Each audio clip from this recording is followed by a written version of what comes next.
আসসালামু আলাইকুম ওয়া রাহমাতুল্লাহি ওয়া বারাকাতুহু। প্রিয় দর্শক ও শ্রোতা মণ্ডলী, আশা করি সবাই ভালো আছেন। আজকে আমরা যে বিষয় নিয়ে আলোচনা করব তা হলো সুলতান জৌক নদভী রাহিমাহুল্লাহু আনহুর সংক্ষিপ্ত জীবনী। সুলতান জৌক নদভী রাহিমাহুল্লাহ তিনি ছিলেন একজন বাংলাদেশী ইসলামী পণ্ডিত। তিনি হিফাজতে ইসলাম বাংলাদেশের প্রধান উপদেষ্টা এবং প্রতিষ্ঠাকালীন মহাসচিব, আঞ্জুমানে ইত্তেহাদুল মাদারিস বাংলাদেশের সভাপতি, জামিয়া দারুল মাআরিফ আল ইসলামিয়ার প্রতিষ্ঠাতা ও মহাপরিচালক এবং বিশ্ব মুসলিম লীগের বাংলাদেশ শাখার প্রধান। তিনি কওমি মাদ্রাসার প্রথম আলেম হিসেবে কওমি মাদ্রাসার শিক্ষা সংস্কার আন্দোলনের অগ্রদূত এবং আরবি ভাষায় দক্ষতা ও সাহিত্য অবদানের জন্য পরিচিতি লাভ ছিলেন।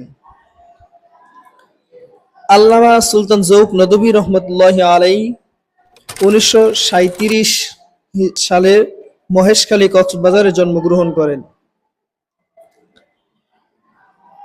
তার প্রাথমিক শিক্ষা তিনি 1937 সালে মহেশখালীর জাগিরাঘোনা মহল্লায় জন্মগ্রহণ করেন।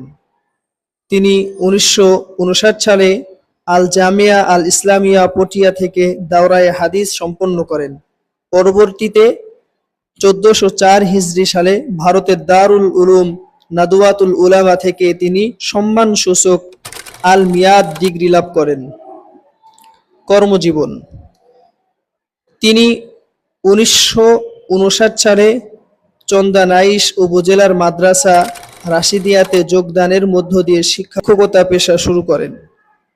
1960 সালে তিনি জামিয়া ইমদাদিয়া কিশোরগঞ্জে যোগ দেন।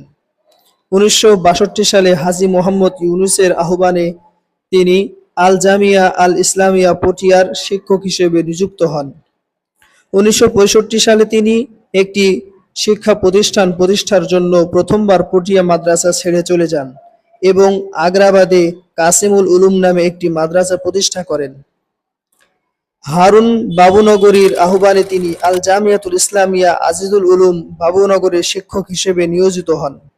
তিনি আরবি সাহিত্যের অধ্যয়নের জন্য নাদিয়াতুল আদাব নামে একটি শিক্ষা প্রতিষ্ঠান চালু করেন। বাংলাদেশের স্বাধীনতার পর তিনি দ্বিতীয়বার আল জামিয়া আল ইসলামিয়া পটিয়ায় নিযুক্ত হন। সেই সময় তিনি একটি ত্রৈমাসিক আরবি পত্রিকা আস-সুবহুল জাদীদ সম্পাদন করতেন। 1981 সালে তিনি আন্তর্জাতিক সাহিত্য সেমিনারে অংশগ্রহণের জন্য ভারত যান এবং দারুল উলুম নাদওয়াতুল উলামাতে 2 মাস অবস্থান করেন। 1986 সালে তাকে রাবেতায়ে আল আদাব আল ইসলামীর ট্রাস্টি বোর্ডে নিযুক্ত করা হয় এবং সংগঠনের বাংলাদেশ আঞ্চলিক কার্যালয়ের চেয়ারম্যান হিসেবে ঘোষণা করা হয়। 1984 সালে তার আমন্ত্রণে আবুল হাসান আলী হাসান নদভী রাহিমাহুল্লাহ বাংলাদেশ সফর করেন এবং মাদ্রাসা প্রতিষ্ঠার বিষয়ে পরামর্শ দেন। 1985 সালে তিনি দ্বিতীয়বারের মতো পটিয়া মাদ্রাসা ছেড়ে চট্টগ্রাম শহরে জামিয়া দারুল মাআরিফ আল ইসলামিয়া প্রতিষ্ঠা করেন।